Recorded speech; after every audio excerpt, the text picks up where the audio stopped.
আসসালামু আলাইকুম। ওবায়দুল কাদের বলতেছে যে আমরা এই কোর্ট মানি না। হ্যাঁ, বিচার ট্রাইব্যুনাল এই যে জুলাই মাসের ৯ তারিখ হাসিনার আপনার হাজিরা দেওয়ার ডেট আছে। ঠিক আছে? হাসিনা যদি হাজিরা না দেয়, হ্যাঁ, মানে আইন মোতাবেক ওর আইনই তো সব ভাই, ওর আইনই তো সব বহাল আজকে পর্যন্ত। নতুন করে তো কোনো আইন হয় না, নতুন করে কোনো ট্রাইব্যুনাল হয় নাই, নতুন করে আন্তর্জাতিক ট্রাইব্যুনাল হয় নাই। কিন্তু কাওয়া কাদের ওরফে কাদেরের কাদেরের কাদেরের কাদের কাওয়া কাদের ওরফে কাদের কাওয়া বলতেছে আমরা এই মানি না। মানে illiterate, just illiterate, I said that just illiterate they are. ঠিক আছে? মানে বললাম না যে ও মানে না এখন। ঠিক আছে? তত্ত্বাবধায়ক সরকার মানে হাসিনা যেভাবে আন্দোলন করছে, আমরা ছোটবেলায় স্কুলে পড়ি অবস্থায় দেখছি, মানে স্কুলে যেতে পারি না এই আন্দোলনের জন্য। সেই হাসিনা মনে করেন যে তত্ত্বাবধায়ক সরকারের করে ক্ষমতায় এসে গাছে উঠে মইটা নামাই ফেলছে। ঠিক আছে?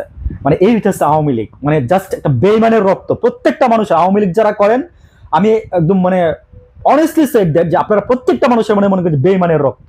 ঠিক আছে? খেতে খেতে বেইমানের রক্ত মনে করেন, নিজে খাচ্ছেন বেইমানের রক্ত, বউ বাচ্চারে বেইমানি রক্ত খাওয়াচ্ছেন। হ্যাঁ, বউ বাচ্চারে মানে বাচ্চা পালতেছেন মনে করেন যে অবৈধ টাকা দিয়ে। ঠিক আছে? বউরে খাওয়াচ্ছেন অবৈধ, খাওয়াই আসছেন এতদিন অবৈধ। ঠিক আছে? এখনো যারা এগুলো করতেছেন তাদেরকে আমি এই কথাগুলো বলবো। ঠিক আছে? অবৈধ কামাই খাওয়ান, লজ্জা করে না? নিজের প্রতি নিজে ঘৃণা, মানে আগে থুতু দেন, নিজেকে নিজে ঘৃণা করেন, নিজেকে নিজে থুতু দেন, তারপরে মনে করেন যে মানে দল করতে আইসেন। ঠিক আছে? এগুলো কেন বলি জানেন? কারণ আমরা এগুলো করি না, আমরা কষ্ট করি, আমরা সৎ পথে টাকা উপার্জন করি, আমরা সৎ পথে চলার ট্রাই করি, তাই আমাদের এগুলো লাগে। আর আপনারা যারা অসৎ আছেন, আপনাদের জন্য আমরা কাজ করতে পারি না।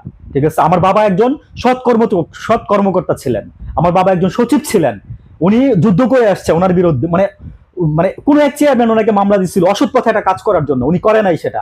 ঠিক আছে? সেই মামলায় আমার আব্বা জয়ী হয়ে আসছে। ঠিক আছে? সেই মামলায় আমার আব্বা, I am proud of him, because he is my father. মানে আমি সেই সেই ঘরের সন্তান। ঠিক আছে?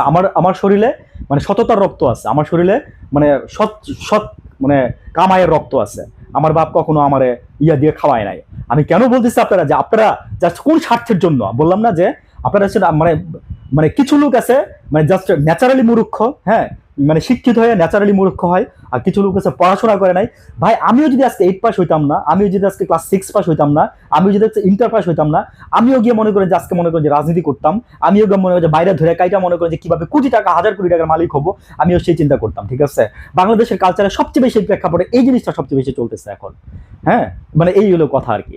মানে এই জন্যই দেখেন, আপনি দেখেন কোনো সুস্থ মানুষ, স্বাভাবিক মানুষ, শিক্ষিত মানুষ রাজনীতিতে আসতে চায় না। না বিএনপি বলেন, না আওয়ামী লীগ বলেন, না এনসিপি বলেন।